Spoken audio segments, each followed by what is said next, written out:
কারো ক্যান্সার দেখে যদি এই দোয়াটা আপনি বিশ্বাসের সাথে পড়েন, জীবনে কোনোদিন ক্যান্সার রোগে আক্রান্ত হবেন না। অনেক সময় এমন হয়, হঠাৎ বিপদের সম্মুখীন হই আমরা, রেডি হয়ে বের হয়েছে অফিসে, হঠাৎ অ্যাক্সিডেন্টে পড়ে যাই, হঠাৎ পেটের ব্যথায় অজ্ঞান, এরকম হয় না? আপনাদের হয় না? বিষ্ণু ইসলাম বলেন, আকস্মিক দুর্ঘটনার বিপদ থেকে যদি কেউ বাঁচতে চায়, সকাল সন্ধ্যা যেন প্রত্যেকে এই দোয়াটা পড়ে।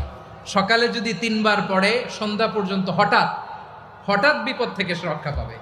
Two be protected from sudden calamity, sudden disaster, sudden calamity, হঠাৎ বিপদ, হঠাৎ ভয়ঙ্কর কোন আকস্মিক বিপদ থেকে আল্লাহ বাঁচায় দিবে। সকালে পড়লে সন্ধ্যা পর্যন্ত প্রোটেক্টেড, সন্ধ্যাবেলায় যদি 3 বার পরে সকাল পর্যন্ত প্রোটেক্টেড। সুবহানাল্লাহ পড়ে।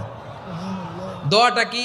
দোয়াটা হচ্ছে বিসমিল্লাহিল্লাযী লা ইয়াদুররু মা ইসমিহি শাইউন ফিল আরদি ওয়ালা ফিস সামা।